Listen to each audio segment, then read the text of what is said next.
Welcome to Living English.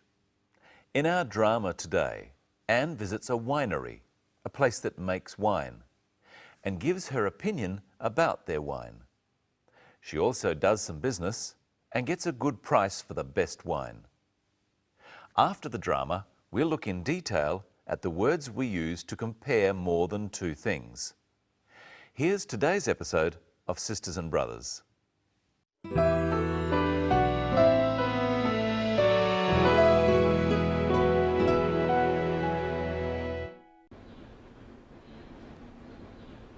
These are our whites. Why don't you try the Chardonnay first? It's our best-selling wine.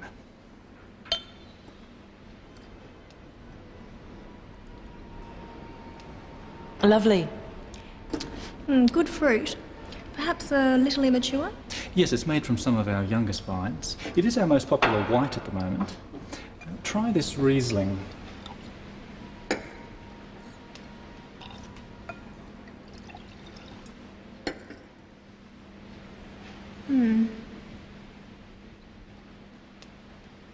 It's very pale, isn't it?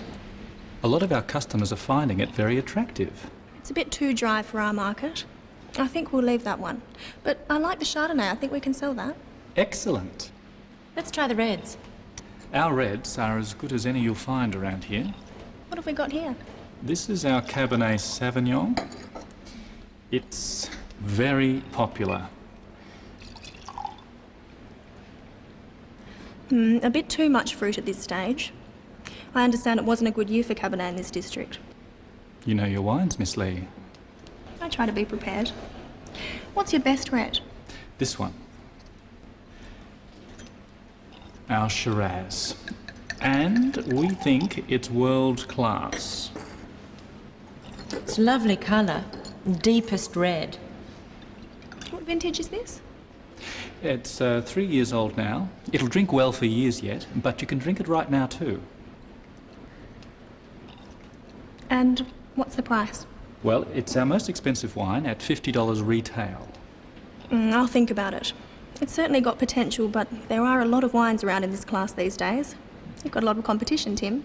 That's for sure. But we can work out a special price for you if you're interested. I'm definitely interested. This is very good. Sarah knows our requirements and pricing position. I'm sure you can work out something with her. I'm sure we can. Let's look at how Anne gives her opinion about the wine. She uses adjectives to describe it. First, she gives her opinion about the Chardonnay, a type of white wine. Good fruit. Perhaps a little immature? She says the fruit is good. The fruit means the grapes used to make the wine. And she says, perhaps a little immature. Immature means too young, not ready. By saying perhaps, she is showing that she is giving her opinion, saying what she thinks. It's more polite than just saying, it's too immature. You try making some suggestions using perhaps. You'd like to come with me. Perhaps you'd like to come with me. It's time to go. Perhaps it's time to go. You're wrong about that. Perhaps you're wrong about that. Now, what does Sarah say about the Riesling, another type of white wine? It's very pale, isn't it? She says, it's very pale, isn't it? Pale means it doesn't have a strong colour. By saying, isn't it, she shows she is giving her opinion. She wants the others to agree with her. Isn't it is short for is it not, which is the same as saying, don't you think? Try using isn't it with these sentences. It's hot. It's hot, isn't it? It's funny. It's funny, isn't it? But be careful. You only use isn't it when the subject is it. For example, I would say, he's funny, isn't he? You're late, aren't you? They run fast, don't they? Now look at another way Anne gives an opinion. A bit too much fruit at this stage. Anne tasted 4 wines. The first one she tasted was better than the second one, and the last one was the best of them all. Words such as best are called superlatives. We use adjectives, describing words, in a different way to compare more than 2 things. One way of doing this is to add an est sound to the adjective. Listen. It's lovely colour, deepest red. This is deep red.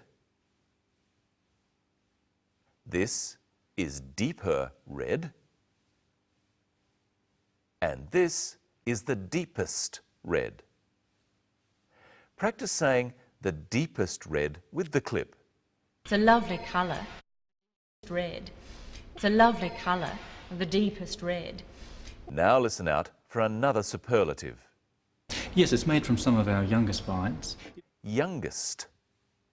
None of the vines are younger. Young and deep have one main sound or syllable. Young, deep. When a word has more than 2 main sounds or syllables, we don't add an est sound to form the superlative. The word expensive has 3 syllables.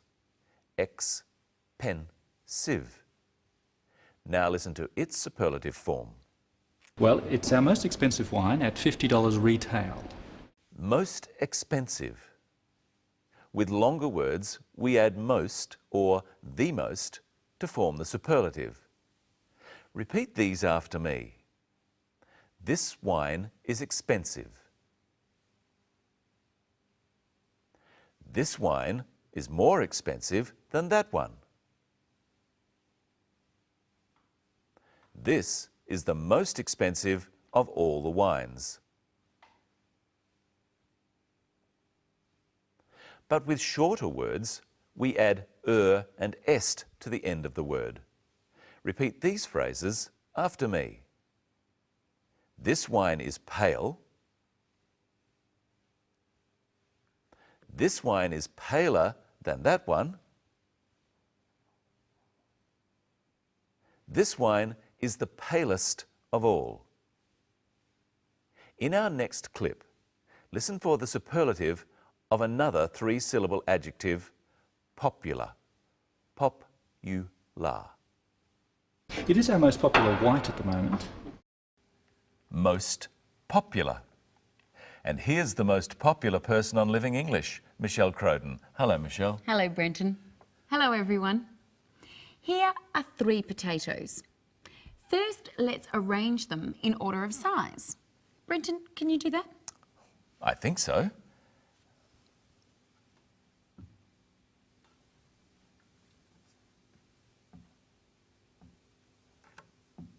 There you go.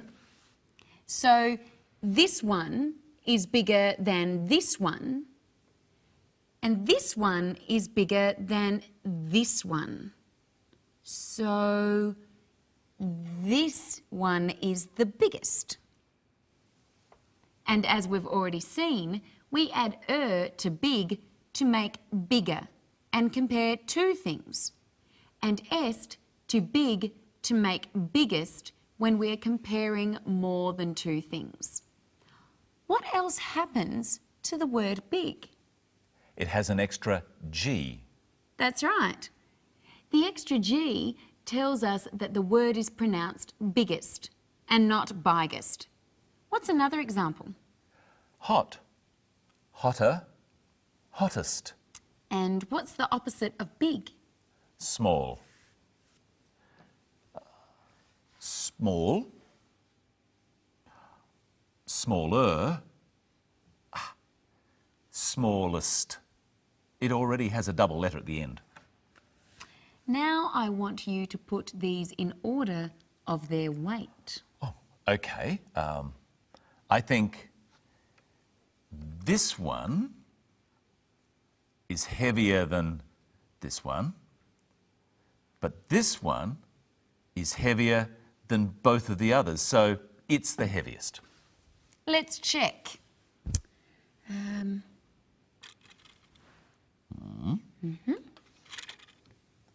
this one. Heavier? That's heavier. Yeah, okay. And this one. This one's heavier than both. So it's the heaviest. What happens to the word heavy when we add the and est endings? The Y changes to an I before we add the endings. This happens with other words too. Such as lucky, luckier, luckiest. And happy, happier, happiest. So this is the heaviest potato, but which one is the lightest? This one. Light, lighter, lightest. Now let's look at another way of comparing things. Listen to Tim, the winemaker. Our reds are as good as you'll find in this area. Tim said that their reds, that is, their red wines, were as good as any others in that area. Let's look at the expression as good as. Tim is saying that his wine is good and the other wines are good too. Here are 2 donuts. I want you to do a taste test, Brenton. Okay. Which donut is better? If you insist.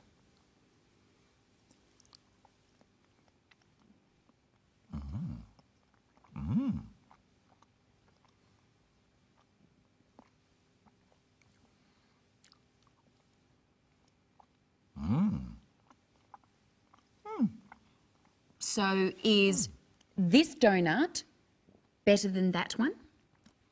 Not really, no. Is it worse than that one? No, I don't think so. I think they're both equally good. So we would say this donut is as good as that one. They're both equally as sweet. You can use any adjective instead of good. So we would say this donut is as sweet as that one. They're both equally delicious. What would we say? This donut is as delicious as that one. And they're both equally round. This donut is as round as that one. And they're both fattening. Well, yes, this donut is as fattening as that one. We could also say this donut is just as fattening as that one. But this donut is the most fattening. Yes, and the most delicious. It's the best. Goodbye.